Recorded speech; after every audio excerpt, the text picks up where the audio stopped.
इसीलिए महाभारत में भी ये बात आई है कि जब जब भी इस धरती पर पाप, अन्याय और जुल्म बढ़ते हैं, जब धर्म की हानि होती है, अधर्म फैल जाता है, पाप कर्म फैलते हैं, तो वो मालिक खुद कोई किसी न किसी रूप में आके और उन लोगों को सजा देते हैं। ब्रह्म के अवतार आए 10 ने यही काम किया, राक्षसों को सजा दी। लेकिन अंतर है संतों में और उनमें। संतों ने किसी को भी सजा नहीं दी, उन्होंने सिर्फ सुधार का रास्ता अपनाया, ना किसी को श्राप दिया, ना किसी का बुरा किया। उन्होंने तो उनके लिए भी हमेशा मालिक से यही मांग की कि प्रभु इन दुष्ट लोगों की बुद्धि को ठीक कर दे, ताकि ये भी अच्छे इंसान बन जाएं और पाप कर्म करने से बच जाएं। उन्होंने कभी किसी को दुख नहीं दिया, कष्ट नहीं दिया, कभी किसी को श्राप नहीं दिया, चाहे उनके साथ उन्होंने कितना भी जुल्म किया, पाप किए।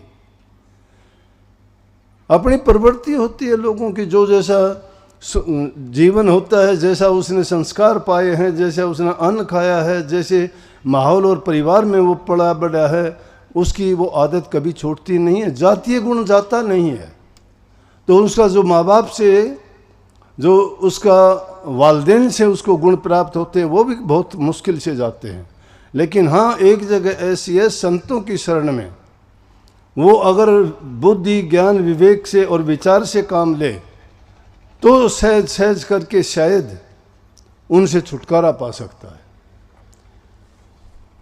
तो जब इंद्र उसको लेके चला तो नारद जी चले, रास्ते में मिले नारद जी, कहने लगे इंद्र ये क्या करता है?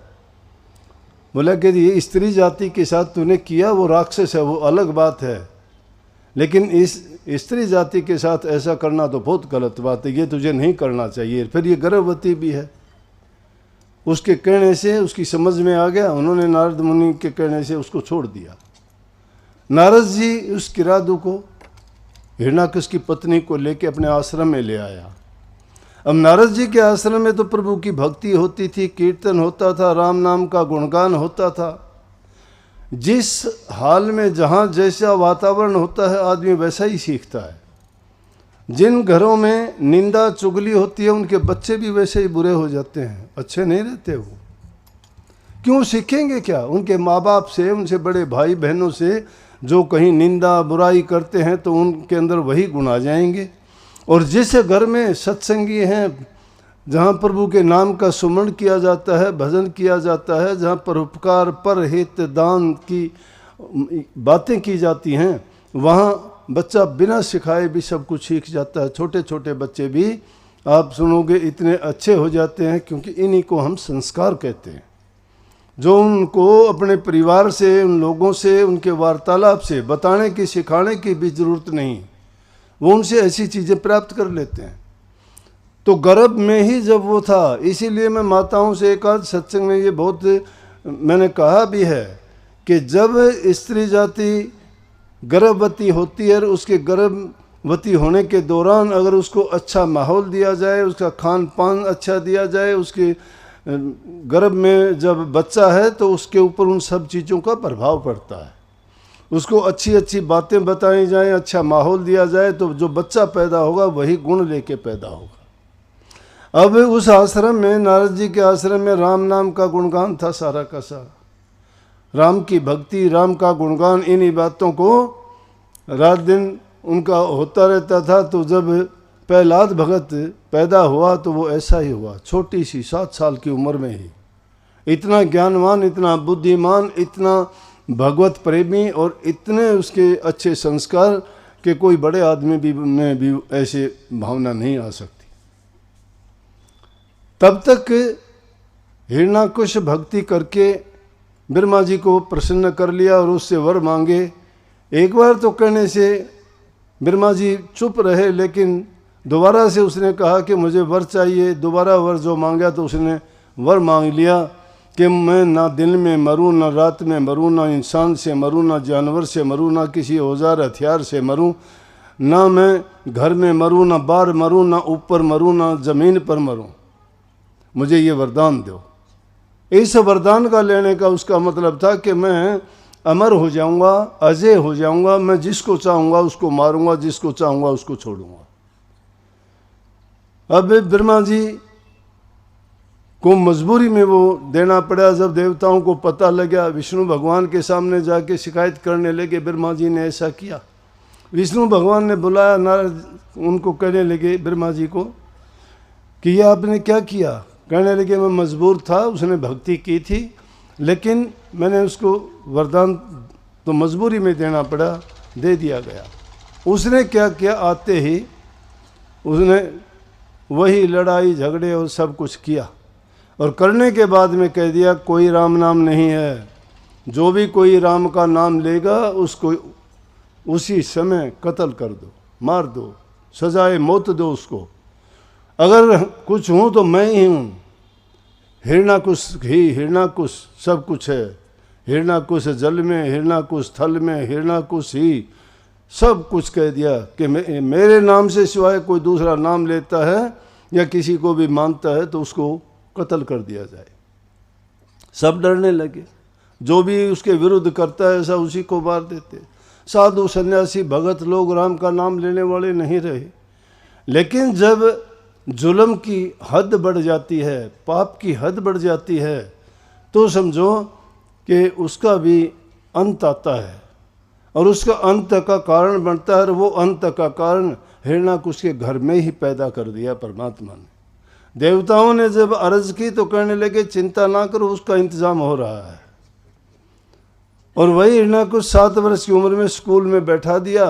अध्यापक बड़ा खुश होया कि राजघराने का बच्चा आया है, अच्छी फीस मिलेगी, मुझे बहुत इससे तोहफे मिलेंगे और मेरी कई सालों की गरीबी भी दूर हो जाएगी, ज़िंदगी बसर खूब खुशी से होगी। राजघराने का बच्चा पढ़ने आया है।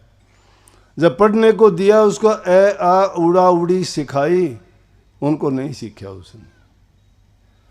सबसे पहले कहा कि राम का नाम लो, कि कहो राम का नाम कहाँ से, उसको तो लेने ही नहीं देते थे। तो कहा कि बोलो कि हिरणाकुश जिंदाबाद। उसका बच्चा ही नहीं बोला, सब बच्चे बोलने लगे। बोले कि भाई 2 बार 4 बार उसने देखा ये तो नहीं बोल रहा, पहला तो नहीं बोलता। और सब बोले कि बेटा तू क्यों नहीं बोलता। बोले मैं उसकी जय क्यों बोलूं, कि आप तो कहते हो जल में वही, थल में वही, हिरणाकुश ही सब कुछ है। हिरणाकुश थोड़ा सब कुछ है, सब कुछ तो परमात्मा है। और ये कहते ही उसको तो वो डर लग गया, कोई सुन लेगा तो राजा तो तुझे ही मरवा देगा। बहुत समझाया लेकिन नहीं माना। परेशान होके जाके हिरणाकुश के सामने कह दिया जी मैं बहुत परेशान हूँ। बोले कि क्या बात। कि जी आप तो कहते हो कोई नाम ना ले, लेकिन कहते हुए भी मुझे थोड़ा डर लगता है कि आपका लड़का ही आपका नाम नहीं लेता। वो कहता है राम का नाम लो, सब कुछ राम है। बुलाया गया। अब ये देखो कि धर्म में कितनी शक्ति है।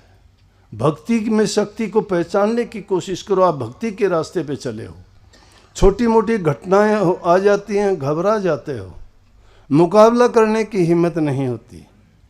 मुकाबला करने की हिम्मत रखनी चाहिए। अगर आप में वो सामर्थ्य नहीं है तो आप अपने उसमें कामयाब नहीं हो सकते। उसमें कामयाबी के लिए क्या है कि उसके बराबर होके कोई झगड़ा करने की बात नहीं, बर्दाश्त करने में सब कुछ है। तुम अगर बर्दाश्त करके देखोगे तो उनका ही अंत आ जाएगा जो तुम्हारे साथ बुरा करते हैं।